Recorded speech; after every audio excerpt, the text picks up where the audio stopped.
দশেক আগেও রাজ্যে রামনবমীর এত রমরমা ছিল না, আর এর মধ্যেই রাজ্যে ২৫০০-এর মতন মিছিলের আবেদন জমা পড়েছে। আর এই সংক্রান্ত বিষয় নিয়ে আমরা কথা বলবো, কারণ নিরাপত্তাও যথেষ্ট সতর্ক করা হয়েছে। আমাদের সঙ্গে রয়েছেন আমাদের প্রতিনিধি বিক্রম দাস এবং রাজনৈতিক বিশ্লেষক সুমন চট্টোপাধ্যায়। সুমন ভট্টাচার্য রয়েছেন আমাদের সঙ্গে। বছর দশেক আগেও রাজ্যে রামনবমীর মিছিল হাতে গোনা ছিল, কিন্তু রাজনীতির হাত ধরে সেই ছবিটা একেবারেই বদলে গিয়েছে। শোভাযাত্রার সংখ্যা যেরকম বেড়েছে, রাজ্য জুড়ে ছোট বড় মিছিল ২৫০০-এর বেশি মিছিলের আবেদন জমা পড়েছে, যেমনটা আপনাদের বলছিলাম। আর এই পরিস্থিতিতে অশান্তি এড়াতে রামনবমী নিয়ে সতর্ক পুলিশ, বাড়তি সতর্কতা অবলম্বন করা হচ্ছে। আর এবার একবার একটু দেখে নেব যে কোথায় ঠিক কত মিছিল থাকছে, সেদিকে একবার নজর রাখি। যেখানে কলকাতায় ৫৯টি মিছিলের অনুমতি পুলিশের তরফ থেকে দেওয়া হয়েছে, যেটা জানতে পারা যাচ্ছে, এবং মোট শোভাযাত্রা হওয়ার কথা ২৫২৫টি। হাওড়ায় নিরাপত্তা ৬ জন আইপিএস থাকছেন। কোথায় কত মিছিল? বীরভূমের ক্ষেত্রে ২২২টি মিছিল, বীরভূম সেখানে ২২২টি, ইসলামপুরে ১৮০, জেলায় জেলায় মিছিল, আসানসোল দুর্গাপুরে ১৮০, পূর্ব মেদিনীপুর ১২০। সময় যত বেড়েছে রাজনীতির হাত ধরে, কিন্তু বহরও বেড়েছে রামনবমীর। মালদায় ১০৪ এবং ডায়মন্ড হারবার ৮০, হাওড়া গ্রামীণ ৭৪, আর ইন্টালির রামলীলা ময়দান। মহানগরের মিছিলের দিকে আমরা নজর রাখছি। এন্টালির রামলীলা ময়দান, সেখানেও মিছিলের ডাক দেওয়া হয়েছে। সেন্ট্রাল অ্যাভিনিউতে মিছিলের ডাক দেওয়া হয়েছে, এবং হেস্টিংসে সেখানেও মিছিলের ডাক, পিকনিক গার্ডেন্সে মিছিলের ডাক দেওয়া হয়েছে, কাশীপুর, জিতপুর সেখানেও মিছিলের ডাক দেওয়া হয়েছে। আর রামনবমীতে অশান্তি রুখতে বাড়তি তৎপর পুলিশ রয়েছে। 10টি পুলিশ জেলা কমিশনারেটকে স্পর্শকাতর চিহ্নিত করা হয়েছে। আর এরই পাশাপাশি ২৯ জন আইপিএসকে বিশেষ দায়িত্ব পাঠানো হয়েছে, অতিরিক্ত ফোর্স। সামগ্রিকভাবে নিরাপত্তার জন্য কি প্রস্তুতি নেওয়া হয়েছে, কি ব্যবস্থা নেওয়া হয়েছে আমরা জানবো।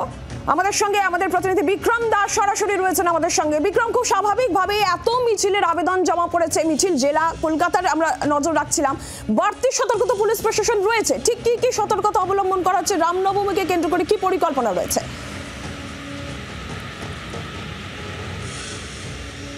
দেখো, রাজ্য পুলিশ বা কলকাতা পুলিশের তরফ থেকে কিন্তু অনেক আগে থেকে এই রামনবমীকে কেন্দ্র করে তারা কিন্তু তাদের অ্যারেঞ্জমেন্ট বা কী ধরনের প্রস্তুতি রাখা হবে, কী ধরনের ডিপ্লয়মেন্ট থাকবে, তা নিয়ে কিন্তু ইতিমধ্যেই তাদের বৈঠক হয়েছে, দফায় দফায় বৈঠক হয়েছে। এবং সেই অনুযায়ী রাজ্য প্রশাসনের তরফ থেকে ২৯ জন আইপিএস অফিসারকে বিশেষ দায়িত্ব দেওয়া হয়েছে, এবং যে 10টি পুলিশ ডাইরেক্টর, পুলিশ ডিস্ট্রিক্ট বা পুলিশ কমিশনারেট যেগুলিকে সেন্সিটিভ বলে বলা হয়েছে, সেই সমস্ত জায়গায় কিন্তু এই আইপিএস অফিসারদেরকে বাড়তি দায়িত্ব দিয়ে ডিপ্লয় রাখা হচ্ছে। পুলিশের তরফ থেকে সমস্ত রকমের ব্যবস্থা রাখা হচ্ছে, এবং কোনো রকম অশান্তি যাতে না ঘটে সেদিকে কিন্তু বাড়তি খেয়াল রাখা হচ্ছে পুলিশ বা প্রশাসনের তরফ থেকে।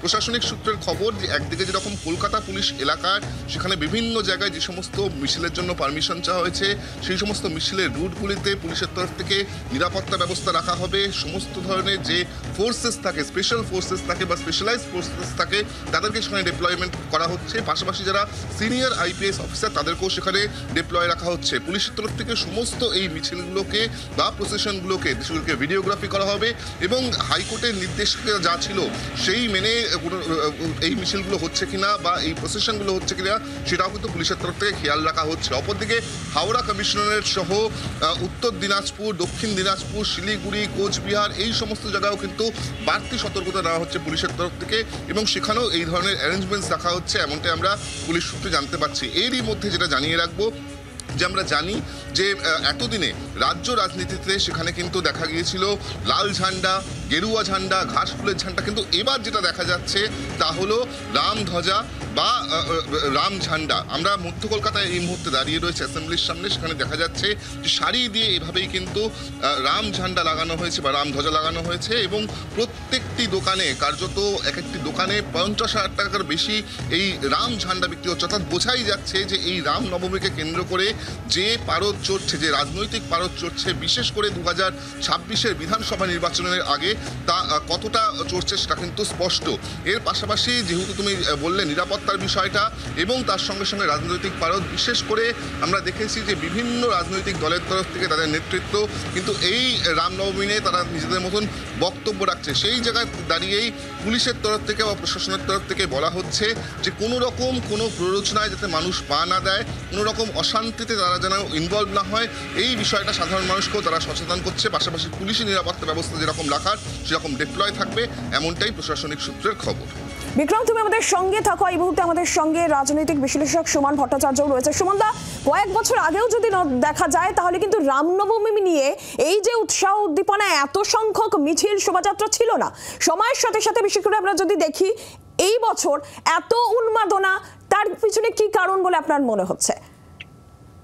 দেখুন, এটা একটা পলিটিক্যাল মানে ইভেন্ট, এর সাথে ধর্মের সম্পর্ক কতটা আছে সেটা খুব, যেটা আপনি বললেন যে 10 বছর আগে, অর্থাৎ যখন অবধি পশ্চিমবঙ্গের রাজনীতিতে বিজেপি তেমন ভাবে শক্তিশালী হয়নি, তখন অবধি রামনবমীকে কেন্দ্র করে এই উন্মাদনা, উত্তেজনা বা আপনাদের প্রতিনিধি যেভাবে বলছিলেন রাজনৈতিক পারদ ছিল না।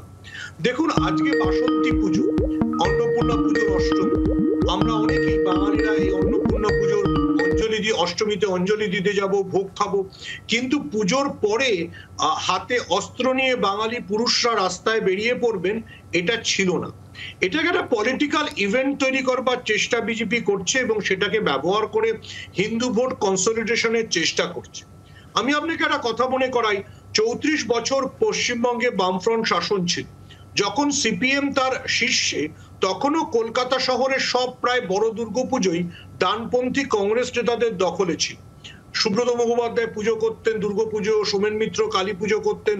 কোনোদিন কি দেখা গেছিল যে সোমেন মিত্র হোর্ডিং দিয়ে বলছেন যে আমার কালী পুজোতে এসো? পুজো তো রাজনৈতিক বিজ্ঞাপন নয়, ধর্ম তো রাজনৈতিক বিজ্ঞাপন নয়।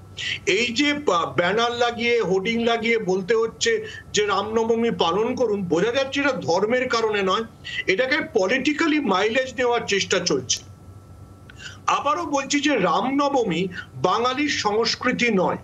রামনবমীর সঙ্গে যদি শঙ্খ ঘোষের মৃত্যুদিন ক্ল্যাশ করে যায় তাহলে কি হবে? বাঙালি তাহলে কোন দিকে যাবে? সুমন্ত, 26-এর নির্বাচনের আগে এটা কতটা তাৎপর্যপূর্ণ বা গুরুত্বপূর্ণ বলে আপনি মনে করছেন? দেখুন, অবশ্যই বিজেপি এই রামনবমীকে ব্যবহার করে হিন্দু ভোট সংহত করবার চেষ্টা করবে, কিন্তু এখানেই একটা সংশয় আছে আমার, যে বাঙালি রামমোহন, রবীন্দ্রনাথ, স্বামী বিবেকানন্দতে অভ্যস্ত, তারাই অস্ত্রের দাপাদাপিতে হিন্দু বিজেপির দিকে সরবে, না নিজেদেরকে বিজেপির এই আগ্রাসন থেকে পিছিয়ে নেবে? বরং বিজেপির জন্য বিপদ হতে পারে যে রামনবমীর কে কেন্দ্র করে এই আগ্রাসন বা এই অস্ত্রের আস্ফালন সংখ্যালঘু এবং তথাকথিত লিবারাল ভোটকে তৃণমূলের দিকে না কনসলিডেট করে। একদমই, অবশ্যই সেদিকে নজর থাকবে। সুমন্ত, ধন্যবাদ আপনাকে।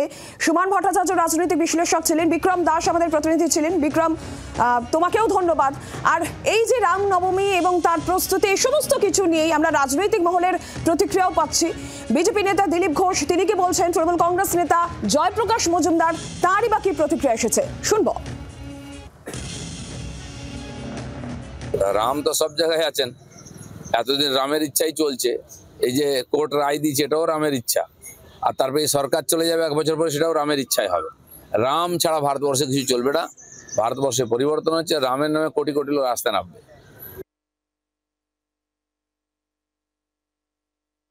রামনবমী একটা হিন্দু উৎসব, হাজার হাজার বছর ধরে চলছে। তার আবার পোস্টার কি আছে? সেই কথাটাই তো সব থেকে বড় কথা, যে পোস্টার খুলে দেওয়া হচ্ছে যেন রাজনৈতিক অনুষ্ঠান। এই অ্যালিগেশন, এই অভিযোগের মধ্যেই প্রমাণিত যে তারা একটা হিন্দু উৎসব বা ধর্মীয় একটা অকেশন নিয়ে তারা রাজনীতি করছেন। বাংলার আওয়াজ, বাঙালির আবেগ, জি 24 ঘন্টা।